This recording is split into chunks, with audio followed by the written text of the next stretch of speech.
social engineering, environmental responsibilities, retail and hospitality, you're going to get what we call a skyscraper, which is truly a concept that emerged here in the Midwest capital with the first old Chicago architecture. Its main principle, form follows function. Now there was this one man that knew the potential of this whole place. He knew that Chicago would be the gateway center of the world. His name was Jean-Baptiste Pontoussaint, or how we simply say here in Chicago, Dusable. He was a free and proud black man from Haiti. His mom was an African slave descent. His father was French. And when he was old enough, he hopped over the Gulf to New Orleans, my favorite city, pioneered his way up the mighty Mississippi River until he got north to the Great Prairies. Now when he got here, he met up with the local indigenous tribe, the Potawatomi, and they said, "Welcome to Michigami." And Dusable was like, "What's Michigami?" Michigami is the indigenous term we use to describe a land of great water, which we now use to describe as Michigan. Now he knew that this would be the gateway center of the world, and he wasn't wrong, and he was the only one ambitious enough to even set up shop here. And that's because before any of this city ever existed, it was all once a swamp.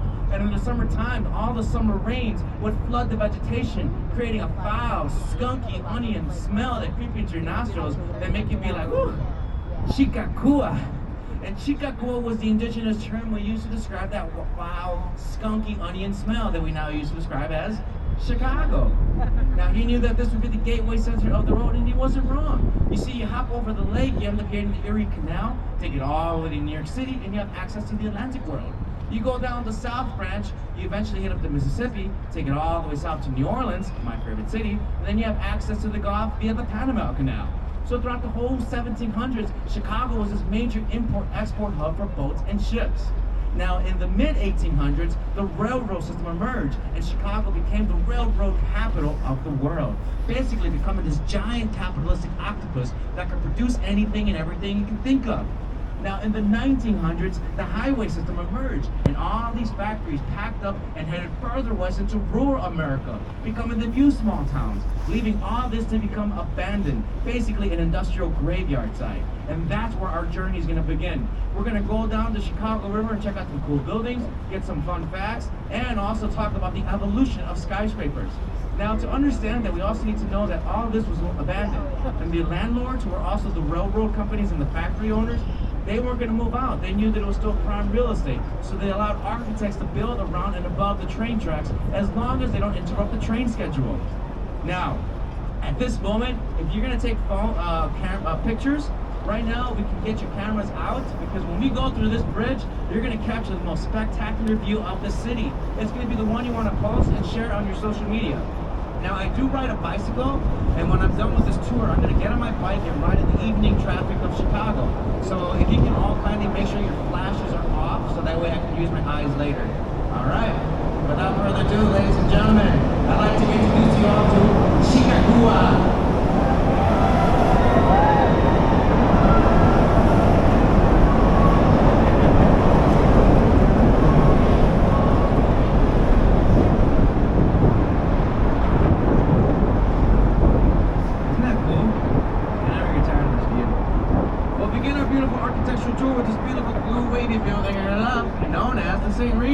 Completed in 2020.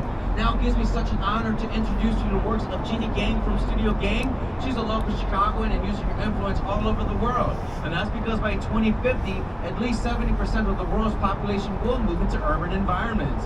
So now more than ever, it is critical that we build these meaningful canyons known as skyscrapers.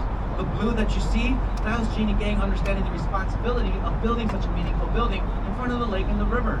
Is to encourage anyone that's staying in that hotel to talk about the water crisis in the world. Now, because this building is so slim and slender, the wind can easily knock it down. So what Jeannie Gang does, instead of blocking the natural elements of the air, let it just blow through. And that's exactly what you're seeing at the very top of those empty walls and no windows. Those are blow-through floors, allowing the building to harmonize with the natural elements of air. Now, this may be the third tallest skyscraper in Chicago, but more importantly, it is the #1 tallest skyscraper in the world, designed and built by a woman, Jeannie Gang. Yeah. Now, right on your left again, we're gonna see a silvery piece of cheese, ironically known as the Swiss Hotel, completed in 1989 by Harry Weiss. Now, he was a very interesting character. In the 80s was an interesting time time for architects. We're breaking the norm of regular block buildings and now doing different images. The triangular form you see is because Harry Weiss was a sailor and he loved sailing. So for a sailor to build a hotel in front of the river, he wanted to make sure that everyone that's staying there has a view of the water. Hence the triangular boat figure you see. Now right behind the Swiss Hotel, you're going to see a beautiful white wavy building that resembles a coral reef. Another masterpiece by Jeannie Gang herself. Here we have Aqua Tower, created in 2008. Here she's inspired by topography, especially when she's hiking in nature, and she ends her hike by standing at the edge of a cliff to get a stunning vista. So all those waves you see, they allow every single resident to get a stunning view of the city, the river, and the lake.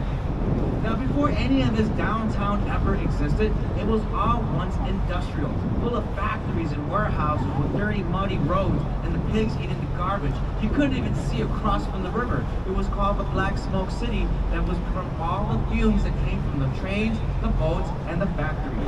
Now Chicago wasn't a place where you come to visit and stay in a nice hotel or go to a work conference. It was just a place where you work, and then you bounce. Now there was one man named William Wrigley Jr. William Wrigley Jr. Wrigley. Does that name sound familiar to y'all? That same Wrigley came to Chicago with only $32 in his pockets, which is equivalent to $1,000 in her debit card. Real talk, how long does that last? So he had to start grinding and hustling, and he did this by going door to door selling you soap. Now in order to help convince you to buy his soap with his competition, he would throw in a complimentary pack of gum.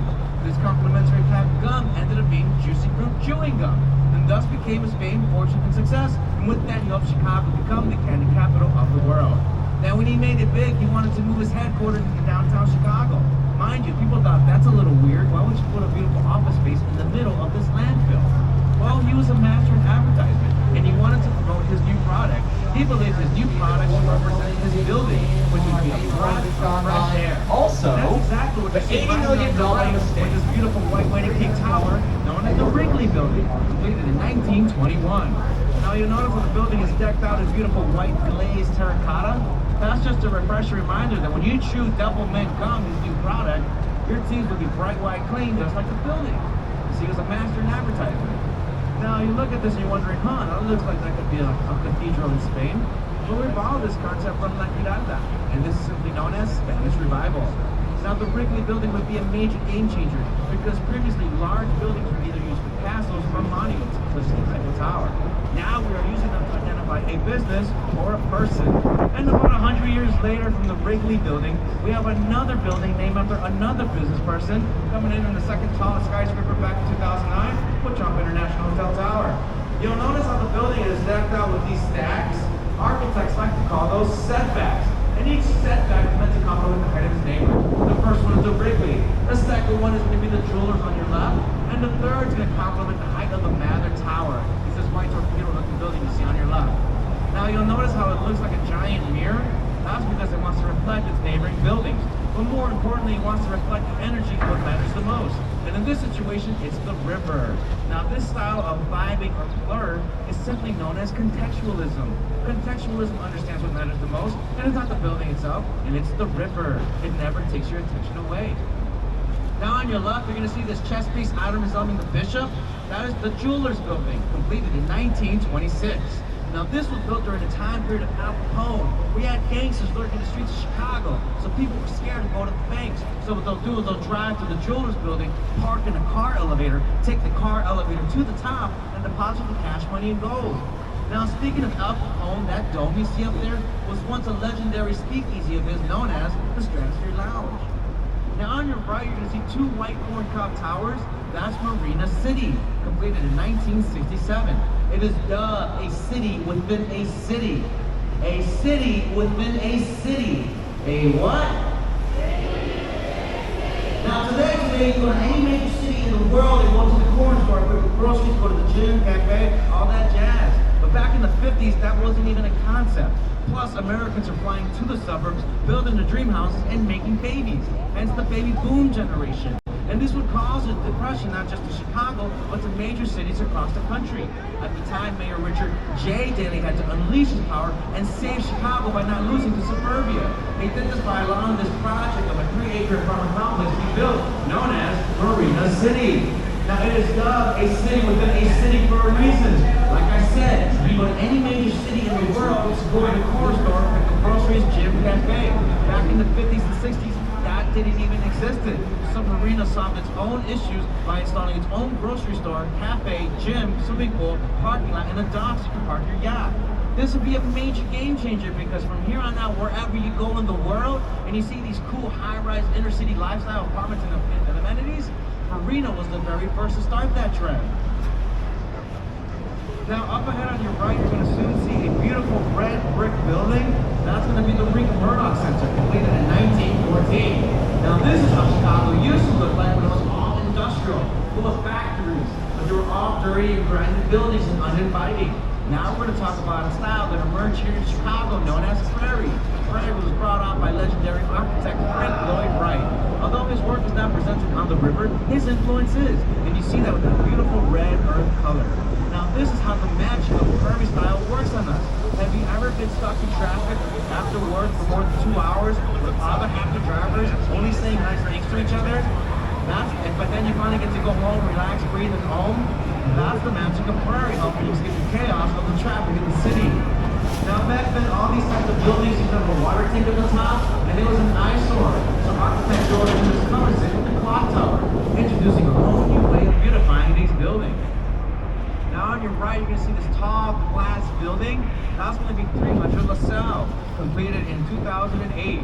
Now at one point, this was one of the most environmentally friendly buildings on the planet, and that's because it utilizes location by absorbing all the sun from natural lighting and energy efficiency. Now, in order to prevent this building to overheat from so much sun, what it would actually do is pull in water from the Chicago River to naturally cool it off. And in doing so, it filters the water and returns it back to the river. Now, when you think of architectural styles, think of it as fashion. You can tell what era is from what based on the looks. You see someone rocking a neon jacket with puffy shoulder pads? That's the 80s. You see someone rocking denim and baggy? That's the 90s. There is one style that has stood the test of time as well in power, and that's Art Deco. Art Deco emerged during the 1920s and 30s with the roaring jazz era, great Gatsby vibes, and what better way to demonstrate your wealth and power than by going big or going home? And that's exactly what you're seeing on your right with this giant Art Deco mammoth building known as Merchandise Mart, completed in 1930. Once home to the department store empire of Marshall Field. When it opened its gates to the world, it could serve up to 20,000 clients on a daily basis. Each floor can sustain 6 football fields, and it still has its own active L train. Now, when the building was bought out in 1956 by Joseph Kennedy for only $12 million, he wanted to honor the OGs of retail by building us the Merchandise Mart Hall of Fame. You'll see these giant Pez heads lurking at the grand entrance. That's the Merchandise Mart Hall of Fame. You'll see OG retail legends such as Richard Sears, Aaron Montgomery Ward, Frank Winfield Woodward, and many, many more. Now, who has seen the hit TV show The Bear? If you go around the corner from Merchandise Mart, go a few blocks up north, you'll hit up a shop called Mr. Beef. Now, who has seen the movie Batman Begins? You know what the bridge is lit up to separate Gotham and Narrows? That's this bridge right here, Franklin Street. And you know Christopher Nolan, he was all about the practical and never about the computer. So just imagine a tumbler jumping from one end onto the other. Go ahead and get your phones out as we're entering the pocket zone of downtown Chicago, known as Wolf Point. Here's the north and south branch, all made up of the Chicago River. Now this giant hot pocket looking building you see up ahead, that's going to be River Point, completed in 2017. Now this is an awesome example of contemporary architecture. You notice at the bottom there's this cool looking arch. Keep looking more down, you'll see there's a bunch of ventilation fans. That's because there's so much railroad action happening, they couldn't build a solid base. So what they did was they bend the foundation into an arch. It's very, very similar when you're going camping to a music festival, such as Bonnaroo or Lucky Forest. You know how you have to set up your tent to create your structure? That's exactly what's happening here. Now on your up ahead, you're going to see this beautiful martini glass looking building. That's going to be 150 North Riverside, completed in 2017. Now the reason why it looks like a martini glass, underneath you notice there's not a lot of action happening. That's because it has to have 30 feet of public access to the river. It's built on top of the railroad tracks, and there's still an active L train going around in it. So what they did was install these huge steel beam structures known as cases that are 10 feet wide from the bedrock to the very, very top. Now because it's been designed, the wind can knock it down easily. Has anyone ever played the game Jenga? You know when you take the bottom blocks out to make the tower wobbly? That's what's happening here every day. So what they did was install these huge water tanks known as 2.5 dampers, about 10 of them going across the roof. And each tank is filled with 1,000 gallons of water.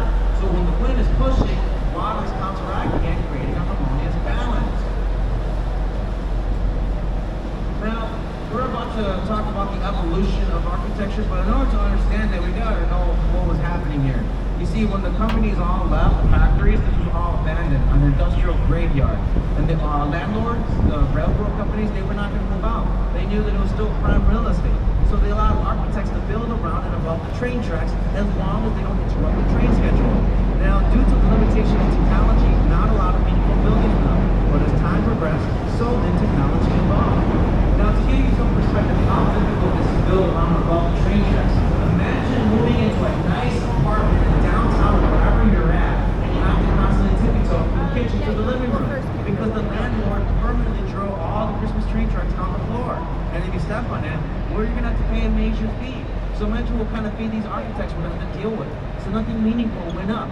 Plus, this river, it was really, really gross. It was like a sewer with a brown, foamy look and that smell. So any buildings that were built on the Chicago River, they just turned their backs.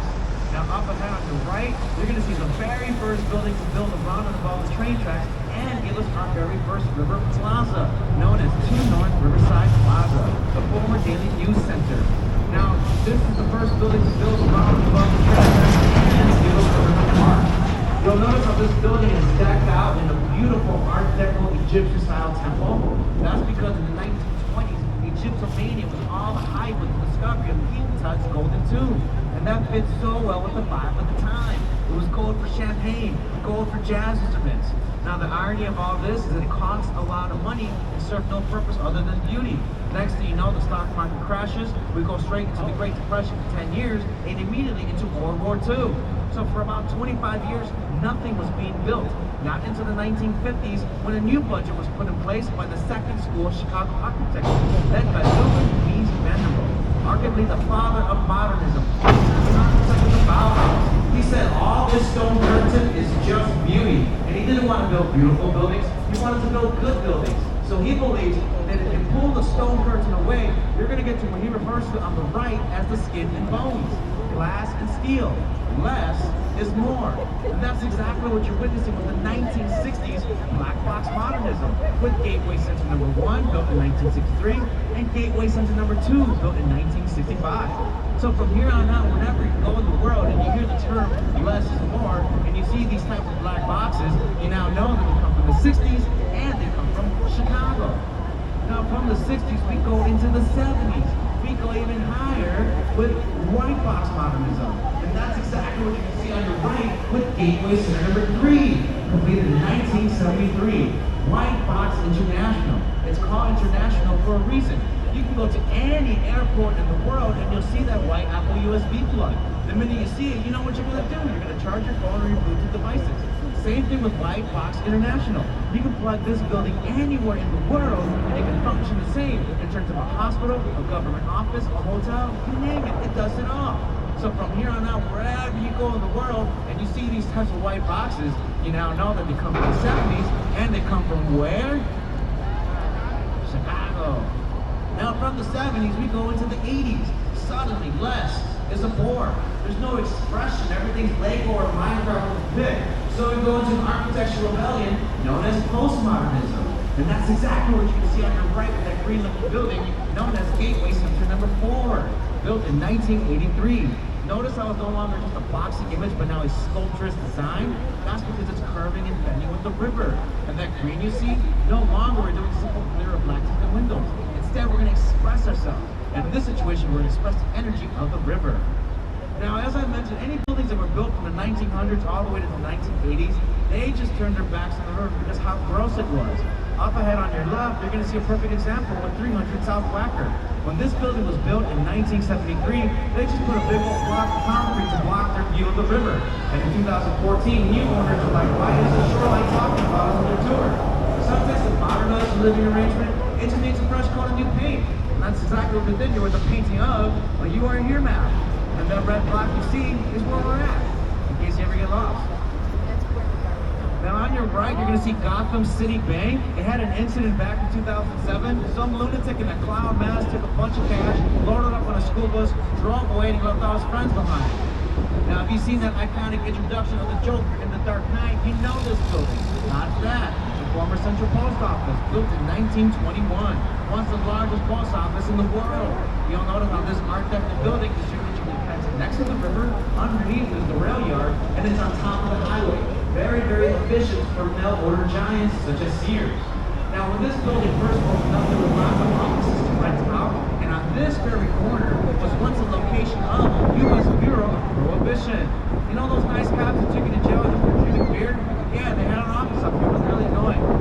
Now, the building has been repurposed. They took all the lead and asbestos out, and now U-Tech giants and Uber Walking Specialty have all moved in. Now the hall is so tall and grand that even Autobots can stand still in there. That's because during Transformers Dark of the Moon, that was Autobot Central. Now the building is open to the public Monday through Friday from 9 to 6 p.m. If you want to treat yourself and get into your Art Deco experience, that's the spot to do it. You got a nice little food court and an amazing little cocktail hour. I've done some research there, you can trust me. Now not too far southwest of here is the Chicago Riverwalk, a fire and it goes red at night. Right in front of the Chicago Fire Academy, and it's meant to commemorate an historic event that would change Chicago forever, known as the Great Chicago Fire, that happened on October 8th of 1871 on Colvin Street. When supposedly Irish immigrant woman Kathleen O'Leary was working late at 9 p.m. with her cow Daisy, and Daisy cow kicks the latch over that starts the spark that burns the city to the ground. You see, that's just an urban myth. The reality is the city was growing so fast and making so much money, they could care less about the safety of its people. Everything was built of wood with no fire regulations. There was trash everywhere. And as long as these factories were paying them, who cares what they did? So they dumped all their chemical materials onto the road and the river, only adding fuel to the flame. Now typically, October feels like what you're feeling today, with more rain. But on that specific night, it was actually 95 degrees. The wind was gusting at 75 miles an hour. And the last raindrop we had was from the 4th of July. Everything was dried up, and it just needed a spark. And when the fire began, the blaze raged for over 30 hours, spanning in a radius of 1 mile long and 4 miles wide. Basically from here, all the way to the Apple Store on Michigan Avenue, to the southern tip of Lincoln Park Zoo. Now it only died out in the early morning rain of October 10th of 1871. The aftermath, 17,000 structures burned down, 100,000 victims were left homeless, and sadly 300 people died in the fire. Immediately the next day, the ashes were still hot. Chicagoans were stuck with the question, where do we go from here? North, west, or south? And at the time, Chicago was the only place that if you were an immigrant, you couldn't speak English, you could come here, work, and make a living. And if you were in the East Coast and you were lower class, there was never a fair chance you rank up middle, because you had a Gilded Age elite society that would gatekeep from ranking up. So at this point, the only place we could go was up. And in doing so, this led to the innovation of the first fireproof building that was built of steel and concrete. But in that innovation was the birth of the very first skyscraper. You know that feeling you get when you're on a road trip and you see mountains on the horizon and your roots shock up against the light of a joy? That's how the world felt when they witnessed the first skyscraper.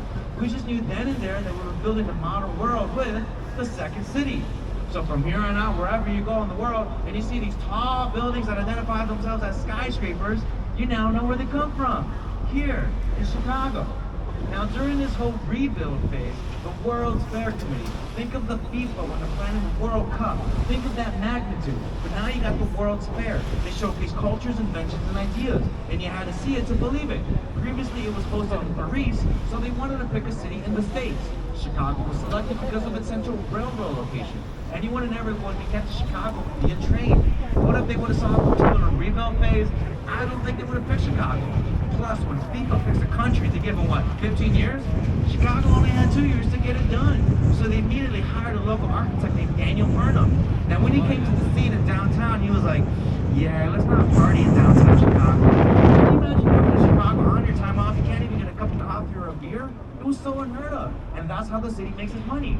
So he said, let's move the party further south to a swamp marshy area, later on known as Jackson Park, level it out, and build a whole new theme park.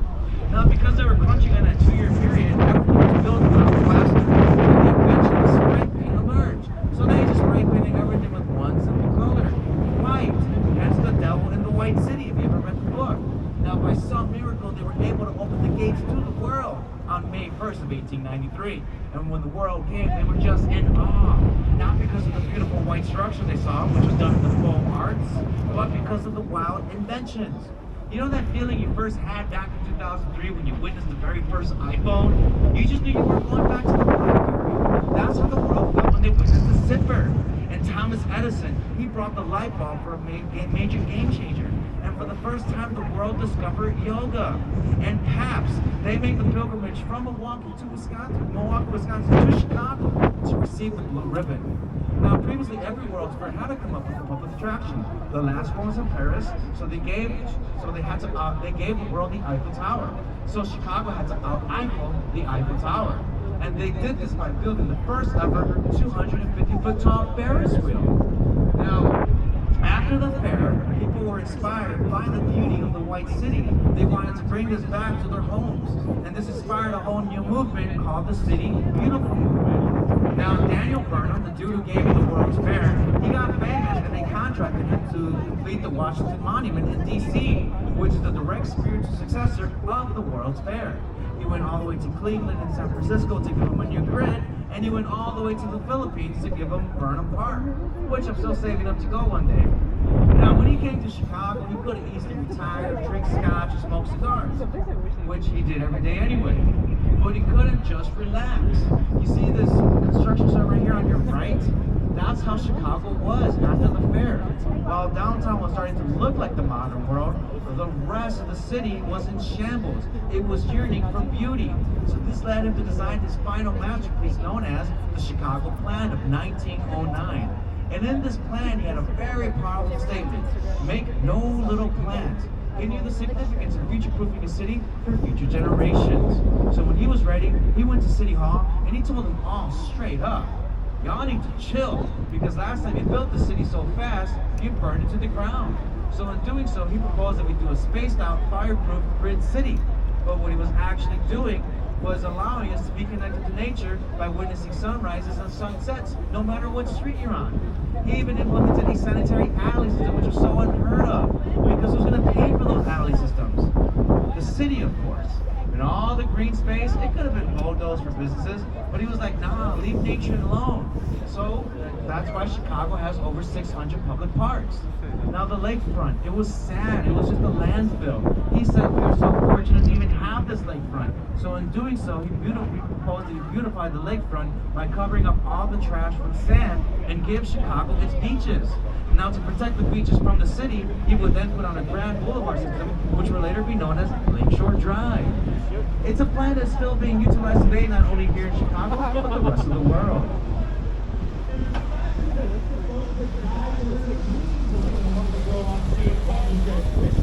We rented it out to the former team in Howdy, the local 130, and they dumped buckets of dye on them. Now you're right, you're going to see these buildings that resemble a lot like those corncob towers of Marina, and you're wondering, they look the same. Well, you're not wrong, they're actually designed by the same architect, Bertrand Goldberg. And instead of Marina City, we now get River City, built in 1986. Now, Bertrand Goldberg was a student of Mies van der Rohe, the guy who gave you the black boxes in the 60s. He didn't like his boxes. He thought that they were psychological prisons for the human mind. And he also said that there are no right angles in nature, therefore there shall be none in mind. Which is why he's more in tune with the organic form, such as the flowers and trees, even that organic curve. Now up ahead, you're going to see this beautiful sandcastle tower with a shiny crown on top. That's going to be 311 Wacker, completed in 1990. Now when this building went up, that crown was so bright and beautiful that it resembled a full moon. So much so that it was even confusing the birds during the migrant season and crashing into all these buildings. You see, Chicago is a major airport for birds. When it gets too cold in Canada, they come to Chicago to relax for a day or two, and then book a one-way ticket to Latin America to enjoy the warmer weather, and then vice versa. So this meant that Chicago had to mandate a new city ordinance called Lights Out Chicago. Basically, every fall and spring during the migrant season, all of these buildings intentionally dim the lights low so that way the birds can safely pass through. Now on your right, you're about to see Wayne Enterprise Tower with the statue of the Dark Knight at the very top, ensuring that the safety of Gotham is never lost. I'm just playing. It was used for Wayne Enterprises Batman Begins, but that's actually the Chicago Board of Trade, built in 1930. Now this Art Deco tower was once the tallest building in the world, and that statue, that's Ceres.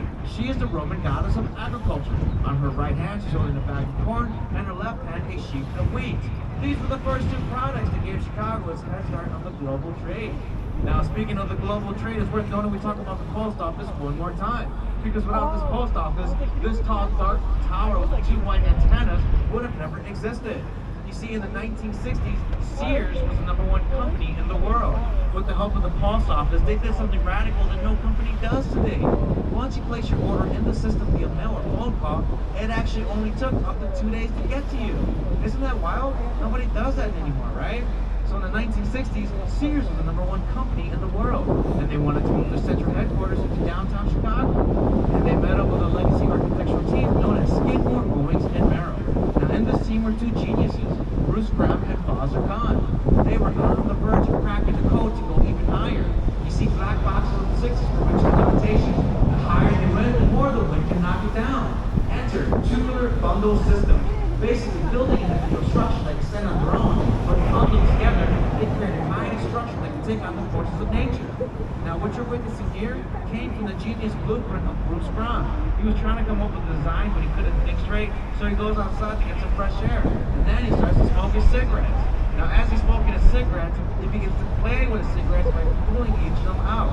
He then gets one of the nervous sensor to make it autonomous. He then squeezes the box of cigarettes to give you the image of what you're witnessing. So from here on out, whenever you see the Sears Tower, just know that it's a giant box of cigarettes. You can't even make this stuff up. See, when it came time to propose a plan to Sears was like, yo, we need about 3 million square feet of our new office space. In that moment, Bruce Graham grabs a door here on the Sears Tower, he placed it at the center of the conference table, and he says, you know what? We are so close to reaching the ultimate, so close to winning the championship, that we should bring it back home. You see, Chicago did have the tallest building in the world in 1930 with the Chicago Board of Trade, with the statue on top, but then a year later, Empire State Building rose in New York City and took the title away from us, respectfully. So without hesitation, all of Chicago was on board.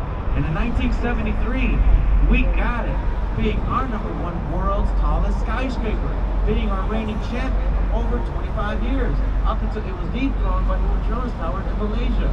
But here in Chicago, Sears still stands tall as our #1 skyscraper in the city, as it stands tall and proud and able to take on the elements, representing Chicagoans everywhere.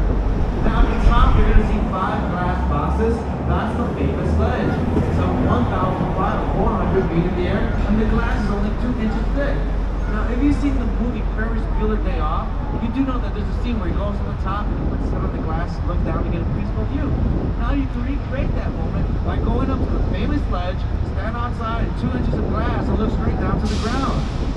Now, I wouldn't call that. Instead, you can just look at the horizon. If you look east, you see Michigan, state of Indiana, state of Michigan. If you look north, you can see Wisconsin, and on a clear sunny day, if you look west, you can see Hawaii from there. Now, at the top of the Sears Tower, you're going to see 2 white antennas, and at the tip of those antennas are light bulbs. They do give it effects at night.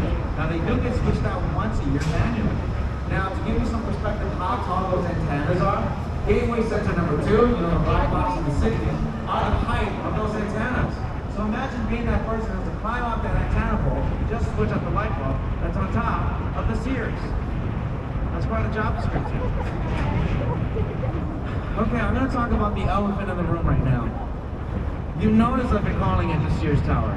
You talk to anybody born and raised in Chicago, we'll call it the Sears.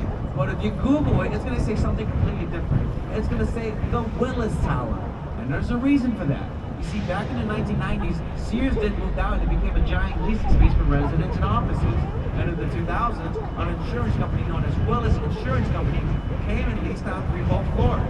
Now, I don't know how much they're spending on all that, but what I do know is that every year when they renew the contract, they spend an extra $1 million just to lease out the naming rights, which is the same thing that happens to your beloved sports stadium with that iconic historic name, and then they switch it to something completely different. And that's what happened here.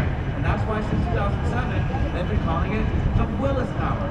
But here in Chicago, we still call it Sears. And if you want to call it Willis, that's okay.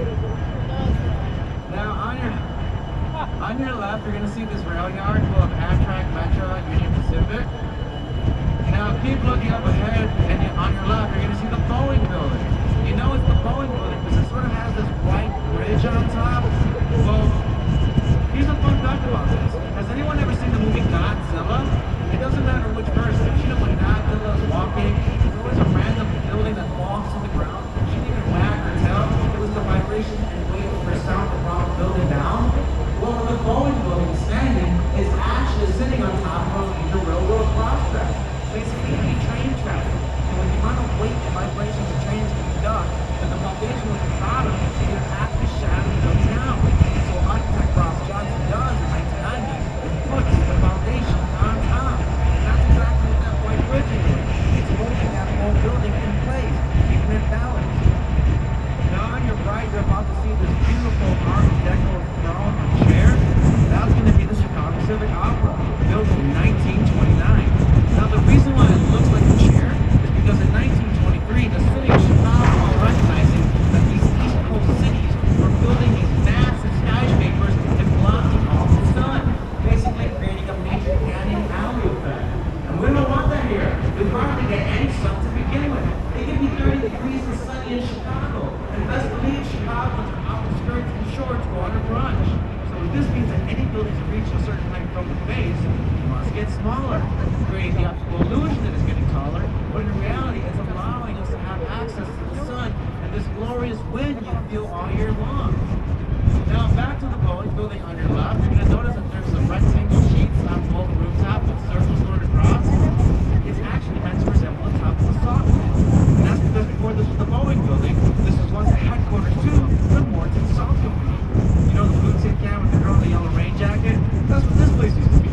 And speaking of salt, there is one salt that Chicagoans love, celery salt. And it is not even a cake, but a big-time meal, the Chicago hot dog. Now, to me, the Chicago hot dog is such a great representation of what the city's all about. It's combining cultures, ideas, and diversity into one beautiful meal. Now, what makes our Chicago hot dog so unique and different from all the other hot dogs in the world is the rule of never putting ketchup on a hot dog. Y'all know about that? We don't put ketchup on our hot dog. And there's a reason for this. You see, back in the late 1800s and early 1900s, Chicago was the hog butcher capital of the world. All the leather that you're wearing, all the animal byproducts that went into food to help us stick, all your eggs, milk, cheese, steak, bologna, it all came from Chicago. They required round-the-clock staff. She worked about 15 hours a day for 7 cents an hour, and if you went out for lunch, you were fired. And if you skipped out, and you fainted under your stomach, you were fired. And this was causing a problem. So these business owners had to do something. They had to feed their employees, not because they cared about them, but because it was slowing down production. So what they did was they gathered all the leftover meat that wasn't even good for glue and leather and combined it with the rotting meat so that they could toss it in the garbage, or in this case, into the river. They then encase it with the sausages and feed it to the employees. Now, in order for the employees not to complain about the moldy taste of the rotting smell, what they would do is cover it up with a whole bunch of ketchup. Now you know what, we don't put ketchup in a hot dog. So if someone you love and trust makes you dinner with ketchup on it, I question that. Now speaking of Chicago hot dogs, if you want to know what it was like to be at the World's Fair, get a Chicago hot dog still, get an RC Cola, or if you're 21 and up, get a PBR, so if you get a little ribbon at the fair, come out to this beautiful Riverwalk and just ride out to the golden hour. Especially when the sun is setting behind these skyscrapers, creating that orange glow. And the moon, she begins to rise, and she's full, and she's in Leo. So happy, any Leos here? It's the full moon in Leo tonight. She begins to rise over the water, creating that aura, that purple aura. And the stars begin to twinkle under the vanilla sky. And these skyscrapers begin to wake up with its city bright lights. You then understand why Chicagoans put up with this winter. It's because of that feeling of romance. And that's exactly what Daniel Burnham wanted to do for the city. He wanted to put a Paris on the prairie. He truly believed that if the city can become beautiful, then beautiful people will emerge, and beautiful things can and will happen. Truly give yourself the opportunity to experience summer magic here in the city. Get a blanket, go to Millennium Park, get a bottle of wine, cheese, and crackers, and check out a free concert. Go to Buckingham Fountain on a Wednesday evening and see fireworks emerge over Naked Pier. And if you're wild like me, definitely catch a show at Grand Park for the annual music festival known as Lollapalooza. Last year was my 15th anniversary my Kings of Palooza, and I was so thankful to be there. I was able to discover new music such as Dochi. I was dancing all night to Rufus Del Sol, and I finally saw my childhood rock band, Korn. And you'll see why this is such a world-class city, and constantly winning class city to live in. Now, speaking of this Riverwalk, it's been a long time coming, but for many, many decades, this river was neglected. It was just a toxic stream of hypocrisy. And even though the foundation of the city, it was just ignored. And finally, in 2014, the city of Chicago gave it the love it needed by giving us this beautiful mile-and-a-half-long Riverwalk. It's open all year long. There's so many cool things to do here. There's bars, there's restaurants, there's live music. If you want to enter these bridge houses underneath Michigan Avenue, this is the Free McCormick Bridge Museum. Open all year long and free to the public, where you get to check out the mechanisms of the bridges. Right now we are in bridge lifting season, so I highly encourage you all to Google that when you get a chance, and you get to see these 120-year-old bridges lift up and down in a matter of 10 minutes. Now, up ahead, you're going to see Shiny Greek Temple, or a Jedi Temple from Coruscant, depending who you want to ask. But that, right there on your right, at the marble pillars and glass, that's going to be 77 Wacker, completed in 1992. Now, the reason why it looks like a shiny Greek temple is because it's taking concepts of the old, such as ancient Roman Greece during its golden era, and combining it with modernism, such as glass and steel. Now, this unique blend is simply known as neoclassical. Now, right next door to the shiny Greek temple on its left, you will eventually see a block of concrete with a big old 55 on top. That's going to be 55 Wacker, completed in 1968. Now, this is another form of modernism. It does fall in line with less is born, but it's not glass and steel. Instead, it's glass and concrete. And this is simply known as brutalism. Now, brutalism was very critical for the rebuild of Europe post-World War II. You see, steel wasn't readily available, but also really, really expensive. But more importantly, concrete just gave a raw, secure feeling that everything's going to be all right. Now, up ahead on your right, you will see a tall green terracotta tower with actual 24-karat gold on the top. That's going to be the Carbide and Carbon, completed in 1930. Now, this was built during a very interesting time period in America known as Prohibition, when it was illegal to sell and consume alcohol. And architects, they're artists at heart, so they wanted to respond to that movement by building a giant bottle of champagne. Now, here's the funny part. Before any of these buildings ever existed, there was a perfect bird's eye view to the post office. And you know which annoying offices were there? The U.S. Bureau of Prohibition. You know the cops that were in charge of taking you to jail for drinking? Yeah, they had an office. So imagine what they were thinking when they were having the morning coffee and they had to look at this giant bottle of champagne. Now, for a building that looks like a giant bottle of champagne, do they serve champagne up there? Let me tell you, I've done the research. You take that Great Gatsby golden entrance elevator on Michigan Avenue, you take it all the way to the top, and you order yourself a nice $30 glass of champagne. And if you don't like that, that's okay. They also got like an absinthe. I've definitely done that research too. Now on your left, you're going to see a tall, dark PC tower. That's going to be the AMA Plaza, the former IBM tower, completed in 1973. Now this is Mies van der Rohe's last masterpiece before he left the planet. Here you can truly understand what he meant about the skin and bones, glass and steel. Less is more.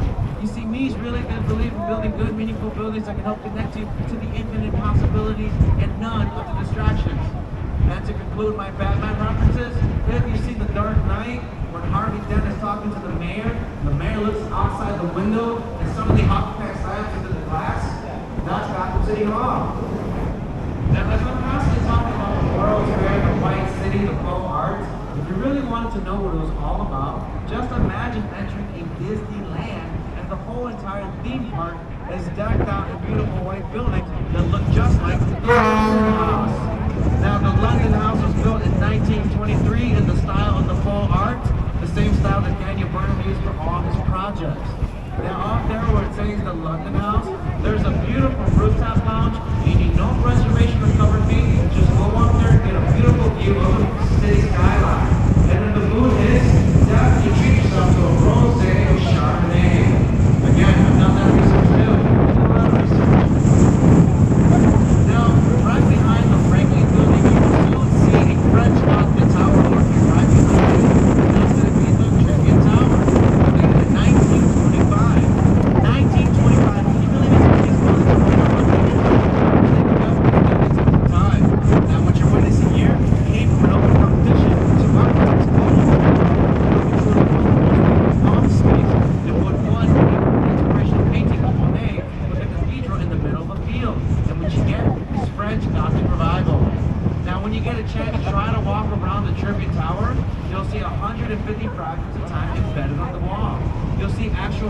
elements such as the Taj Mahal, the Alamo, the Great Wall of China, and many, many more. While you're at it, keep walking towards Michigan Avenue Bridge, and you'll see a beautiful, handsome bronze clock called DuSable. That's because this is the historic site where you set up shop and would trade for spices and goods. Now, in my humble professional historian opinion, DuSable was truly the first homie. You see, he was educated, he was down to earth, he was charismatic, he could speak English, French, and Spanish, and communicate in 5 different indigenous dialects. Now, that to me is the characteristic DNA of a Chicagoan. We are proud to call him Father Chicago, the first non-native resident of the city. Today, his historical post has been converted to the Apple Store. And that's all I got to say about that building. Now on your left, you're going to see this tall Mayan temple with a peacock on top. That's going to be the NBC Tower. Now you look at this building and you're wondering, is that Art Deco? Is that 1920s and 30s? And you wouldn't be wrong to think so. But it's actually a new form called Echo Deco, completed in 1989 by Adrian Smith. You know Adrian Smith, the dude that gave you the Trump Tower and the Burj Khalifa? This is his very first masterpiece. And he wanted to pass the vibe check by respecting the OGs, such as the London, the Wrigley, and the Tribune. And this is simply known as heritage style. Another reason why Chicago's skyline is prettiest amongst the world. All of these buildings communicate, respect, and vibe out to one another to give you the sights. Now, as we're going back towards the lake, you will notice how we're going against the current. Typically, anywhere else in the world, all rivers and streams naturally go into lakes and oceans. And that was the case here over 120 years ago. But as I mentioned, this river was filthy. It was full of everyone's plumbing. All the factories dumped their chemical materials, and random animal carcasses would float from the stockyard on the river towards the lake, which then got pumped back to our houses for drinking water. And it was all full of E. coli. Now today, there's no cure for E. coli. Just imagine how bad the situation was in the 1800s. People were dying in the masses. So Chicago had to respond and save its population. So they hired an engineer from Boston known as Sylvester Chesborough.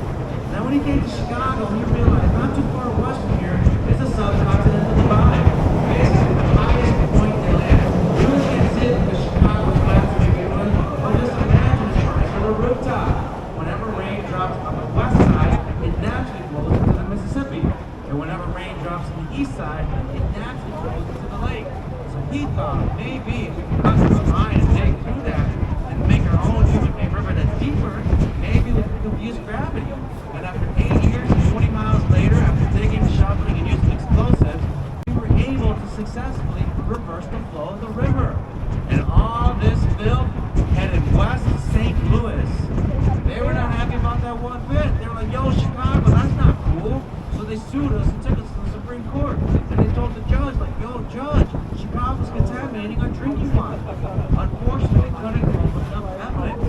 And you know, Chicago being Chicago when it comes to politics and charm, they pretty much told the judge straight up, like, yo, judge, like, for real, you know, like, people are dying in the masses, you know what I'm saying? Like, the solution to pollution is dilution. And with them, it actually won the case. And now you know why Chicago and St. Louis don't get along. It's not because of the Cubs and Cardinals, it's because of the water. And this water fountain on your left is meant to honor that very historical moment. It honors the river's reversal by pulling water from the Chicago River at the top of the hour and shooting a beautiful arch to indicate the river's reversal. Now right now it's shut down for the cold season, but when it turns back on, I really encourage you all to check it out.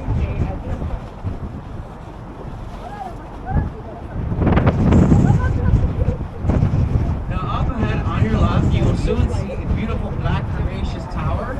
To some, it's going to resemble a giant flask. Well, that's going to be Lake Point Tower in condominiums, completed in 1968. Now, you'll notice how this is the only building eastmost of Lakeshore Drive. And there's a reason for that. Have you ever gone to a beautiful beach resort vacation, but you can't see the water because it's covered in these tall hotels and resorts? Well, back in 1834, when Chicago was officially commissioned into a city, the OG commissioners were all like, yo, this is a pretty lakefront. It should be free and clear of obstruction and open to the people of Chicago and its visitors. Now that became the golden rule, but it was never the law. So when Lake Point Tower was rising on the loophole, Chicago was like, that's not cool. Why you gotta do that for? So they immediately closed that golden rule and made it into law, thus making it the only building eastmost of Lakeshore Drive. Can you imagine if this whole entire lakefront was covered in buildings and whatnot? It'd be a different vibe of the city, I can tell you that. Now, as we're getting closer towards the lake, on your left you'll soon see a Ferris wheel. That's Navy Pier, originally called Municipal Pier when it was built back in 1917, but then later renamed to Navy Pier in 1924 to honor our World War I veterans. It then became a training facility for World War II. And after the Great War, it became the University of Illinois. And when the school found a campus elsewhere, it just sat there. Occasionally you get a concert or conference, but nothing more. Now, as the 1980s was approaching, Chicago was like, yo, that's reaching landmark status. That's kind of a big deal. So they gave it a second life by covering it up with a rooftop. They stopped bars, hotels, and restaurants, a children's museum, a Shakespeare theater,